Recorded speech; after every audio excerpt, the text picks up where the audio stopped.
Before we get started, I just want to give a really warm shout out to my friend over on Twitter, Necroscard, who did this really neat artwork of the casual Kiwi.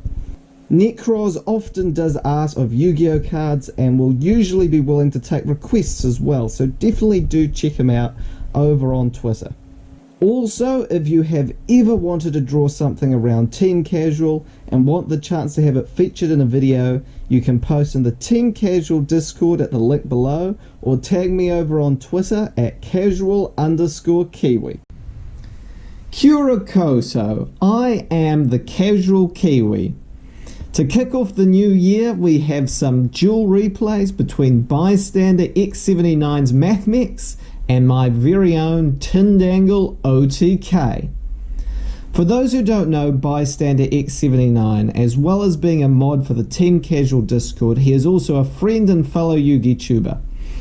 He uploads a range of content including deck profiles and more discussion based content, and it's well worth giving his channel a watch. A version of these matches will be from his perspective up on his channel, and we have chosen our favourite games to go to YouTube.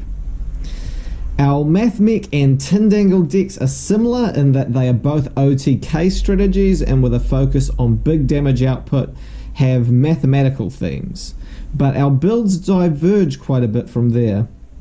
Bystander's Mathmechs are a great example of a pure build with legs, which makes great use of the natural advantages of his archetype, and I definitely recommend anyone trying out the deck for the first time to check out his profile for a template which makes good use of 3 of and the robust in-archetype engine the Mathmechs provide.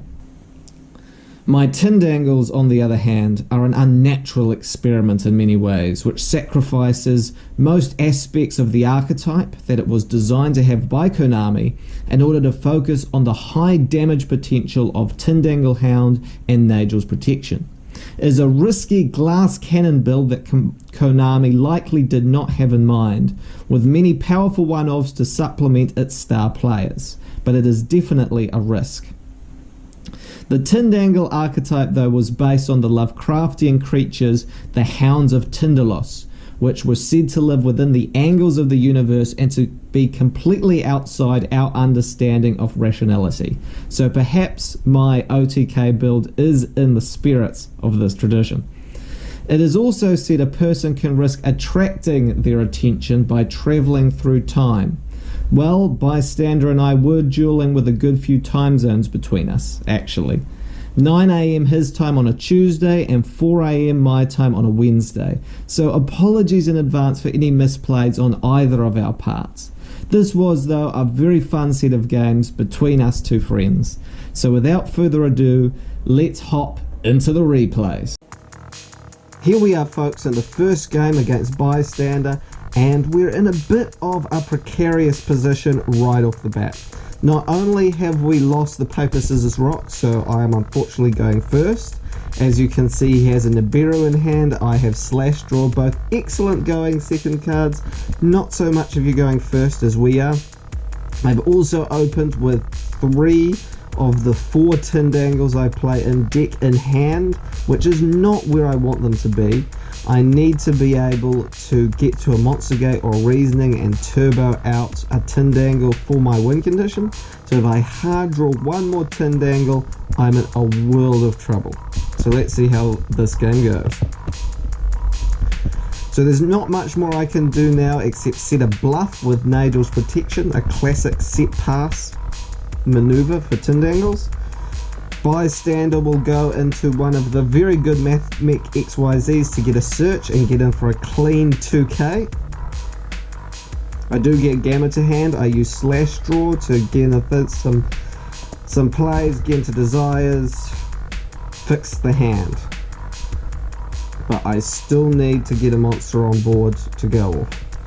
I do manage to negate his Mathmech play, and while he knocks out my driver, it hasn't changed the game. I get an emergency teleport, and now I can really go off. So I tribute over the Gamma, I get out the final Hound in my deck, and we have a classic Tindangle OTK. As you can see, this is very much the standard sort of board we're looking for. Nagel's Protection doubles all of the damage we do, and Psychic Blade allows us to add an additional 2000 attack onto our Tindangle Hound, giving us enough to end the game. Definitely a very lucky comeback. I think that, again, if it had just been a couple of cards difference, then I very much could have been OTK'd. And you'll see that a lot in these games. They can really go on the edge of a knife one way or the other, depending on who gets to their main combo first. And thankfully for this first game, I made it, but it wasn't easy. Here we are in the second game versus Bystander, and it's clear that he respects the potential for Tindangle OTK to really go off, because this time he does opt once again to go second and leave me to struggle with the position of going first. I do have my Christio smoke screen that I showed off in the deck profile in case I need it, but for now I've decided to stick with my Tindangles. As you can see, we've opened up again, not with the optimal hand, but we'll try and make the most and see if once again we can bluff with the set pass. So reasoning right off the Hidden Armory, not what we want to see. That really is the best card in our deck for getting into our win con. Bystander here goes off very classic Mathmech plays, goes into Editor once again, searches out the trap, and is getting set up for a big synchro summon. I see Lair of Darkness, which is okay, but again, not quite what I want to be seeing. He activates that trap, which is actually really powerful, does remind me a lot of the Tindangle trap. He does get in a Sigma and puts a lot of damage in. I am alive, but I draw Epsilon one turn too late. And Bystander does take this round. Definitely, I think this showcases how close these games can be. Again, it's just who gets to their plays first. This time he got his engine going a lot faster than mine, and I just did run out of time to get in the plays I wanted to make. But now we're going to the third and final duel between Mathmechs and Tindangles. There is one final special duel after that I'm really looking forward to showcasing. But first, let's find out how did this match end? Did science and reasoning prevail, or did my supernatural forces overcome the odds? Let's find out in the final round. In the final game of the match between Bystander and I, and with the opportunity to go second, we are now in the position where I can really thrive. This is where Tindangle OTK comes into its own, when it's able to go second. Though as you can see, Bystander does have an impermanence in his hand, and that may put a little bit of a dampener on my plans. Let's see how it turns out. So opens with, again, another very standard XZ opener. This very often see when Mathmech has to go first. I go into Eater of Millions. He impermanences the Eater of Millions. Now that will not prevent my combo, because I did need to go into Link Karibo in order to use the Monster Gate. What it does mean though is that that far right zone I can no longer use, thanks to the impermanence for my spell and trap cards. If I forget that, I might cause me a slip up. So I do get Hound on board. I also get my Lightsworn on board, and I managed to get his Balancer Lord on board. Unfortunately, I do lose it to that pesky impermanence, but I have the second Eater of Millions, and I'm able to get him down to 400 life points remaining. He has a Kaiju in hand, but Bystander realizes it's not quite going to be enough, and he concedes the duel.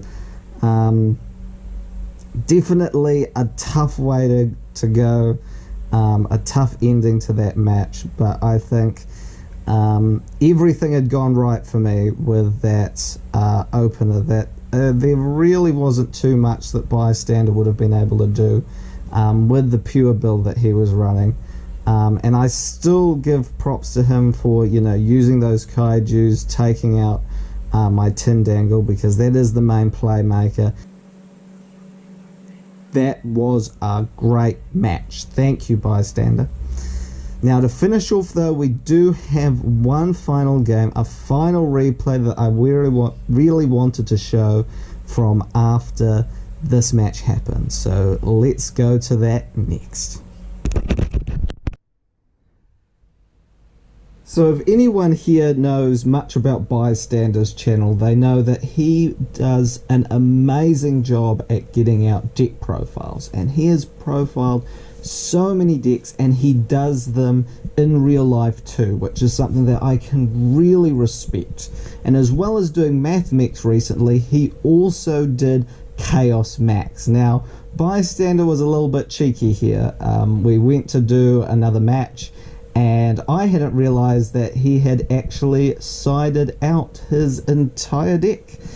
So now it's no longer Tindangle OTK versus Mathmech. It's Tindangle OTK versus Blue Eyes Max.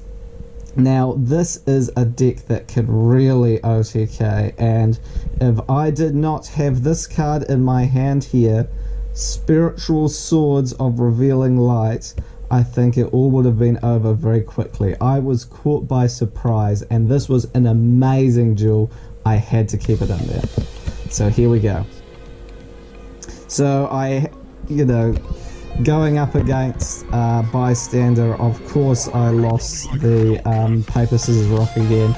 Going first, had to do the classic set pass, but this time is not a bluff. I do have protection, and thank goodness for that, because he goes off. Bystander gets both of his Blue Eyes Max Dragons out, and I would be done for if I'm not able to block those attacks. Thankfully I am, and I'm able to get some momentum going. I do choose to go for Nadel's Protection rather than the draw. That'll come back later.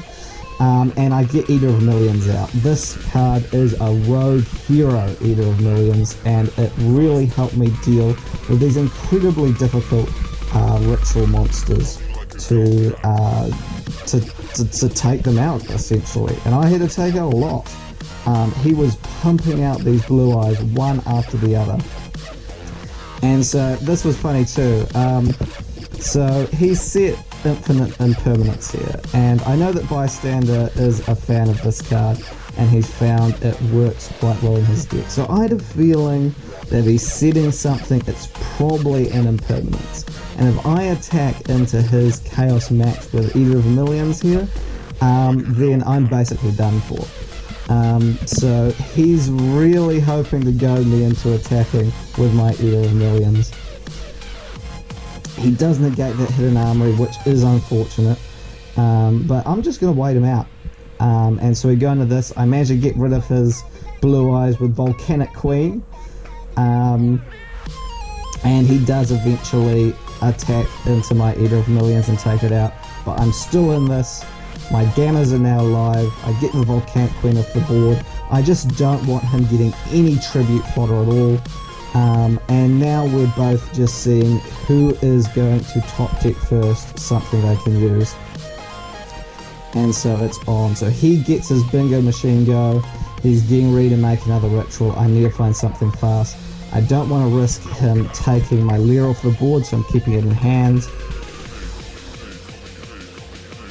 Back and forth. He gets Manager of the 10,000 Hands. He gets off Chaos Form. And I'm just holding on in there. Spiritual Swords MVP of this game.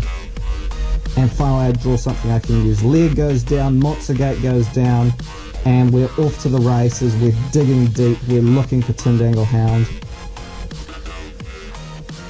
And it mills all the way down. I've only got 10 cards left in my deck. I go into this, and here we go. have merged together to become one mighty creature. And together we shall destroy you, while the rest of my body waits on the border of the Shadow Realm. This can't be happening to me. Oh, but it can! Whew. 11,000 damage and 100 life points left. I really had to fuse with Tindangle Hound and this Lovecraftian creation to get that damage home. It was such a fun duel and such a good way to end it. It's been such a pleasure having Bystander on the channel. He's an amazing duelist and Yugituber. You should definitely check out his content. It's been so much fun having him on the team, and he's been an amazing moderator down in the Team Casual Discord as well. So there'll be a link to that in the description below if you want to check it out. Again, thank you so much for some awesome duels. I had a ton of fun and it really was a good time. So thank you everyone for watching our replays. I hope you enjoyed them. Ngā mihi and good night.